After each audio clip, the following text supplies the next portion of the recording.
Holgorsen. Cougars are 1-3. They were in action last Thursday at Tulane. Tulane won the game 38-31.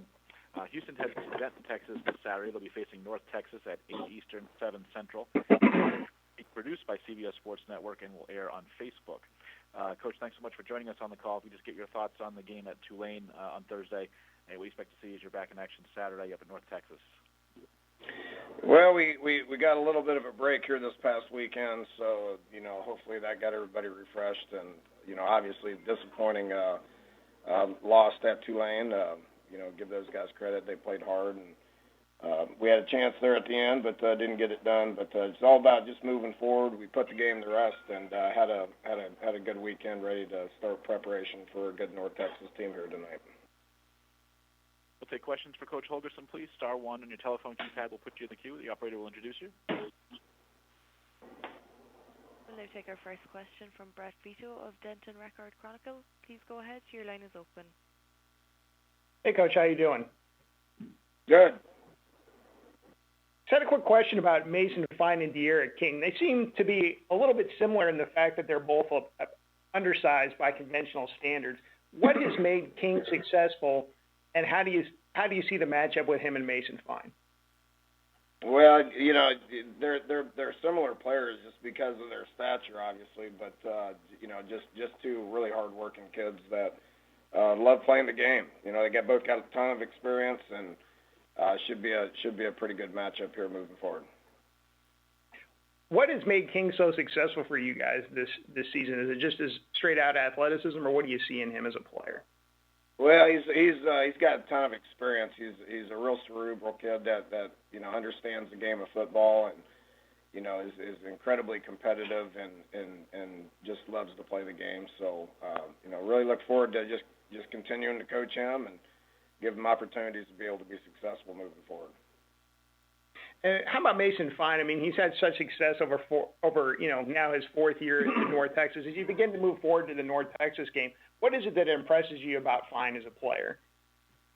Well, he's got a bunch of experience. Watched a lot of film on him here this summer. Defensive guys got their work cut out for him. I mean, he's a well-rounded player with a bunch of experience. Just guys like that. They got a lot of experience and they play well and they compete hard and they're fun to be able to compete against. Thanks, Coach. Good luck this week. All right. Our next question is from Dan Tortora of wakeupcalldt.com. Please go ahead. Your line is open. Good morning, Coach. How are you? I'm good.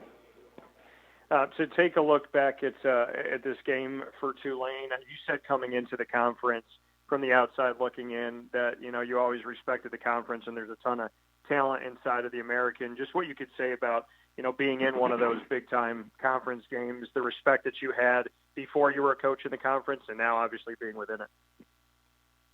Yeah, it's they did a great job over there at Tulane.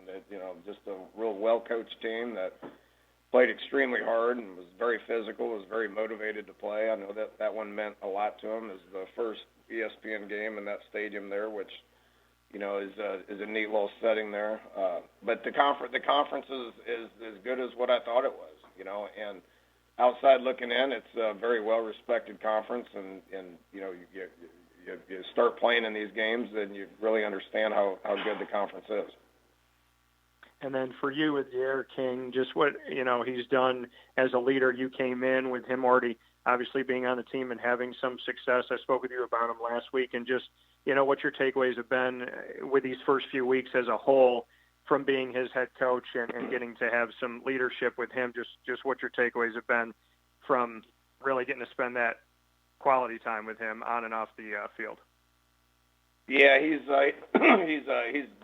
such a good kid. I mean, he's a tremendous person. He's a fantastic football player, and he's just motivated to try to get better each and every week. Obviously we're all disappointed with a couple of coming up short with a couple of the games, but it's all about player development and getting better every day. And I do think that we've done a good job, and Derek's done a great job of just getting better each and every week. Well, thank you, Coach, and good luck going forward here. Appreciate it. Our next question comes from Chris Vanini of The Athletic. Please go ahead. Your line is open. Hey, Dan, obviously you knew the schedule coming in was going to be real tough with the opponents and the game times and dates. As you sit at 1-3 with 2 one-score losses, how do you kind of feel you guys have been so far?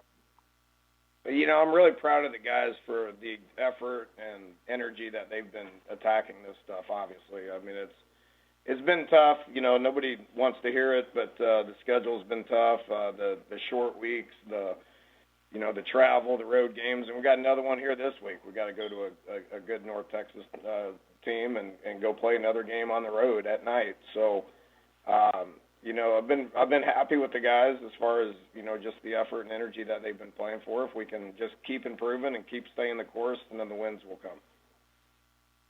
And dating back to last year, when you weren't there, this group of players has gone through quite a number of losses over the last handful of games. Did you feel that the energy and everything you want to see is still there? Yeah, I've been happy with their effort and how they've been attacking things. Nobody's happy with what the record is right now. We expect to win games, and we will win games. Just gonna have to stay the course. It's unfair that these guys have had to go through different coaches and different systems and different schemes, and the schedule's been tough, but that nobody wants to hear that, and nobody really wants to talk about that. So we're focused on ourselves and what the future holds and what we got to do to be able to continue to get better as a program and get better individually as well. Thanks, Dana. Mm-hmm. And our next question comes from Leo Haggerty of It's Sport Magazine. Please go ahead. Your line is open. Good morning, Coach. What's up? Coach, call. The people may...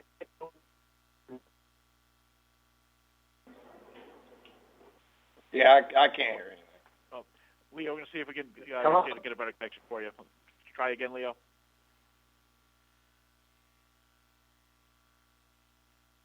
Bear with us for just a moment to see if we can get Leo in a better connection here. Please go ahead, Leo. Your line is open. How's that, Coach? All right, we're a little better now. Okay. Coach, on targeting calls, should the people making those decisions only look at replays in full speed? They don't play the game in slow motion. Yeah, if you slow-mo like targeting calls and catches and stuff like that, you can pretty much argue about anything, So, yeah, I agree with that. The full-speed shots are what's important. And I've actually talked to a few of the referees, and they say that. They say they don't do that, but once you start doing it, then there's a lot of gray area. Coach, last question, and thank you for your time today. Does the NCAA need to legislate 2 bye weeks into all Power 5 team schedules?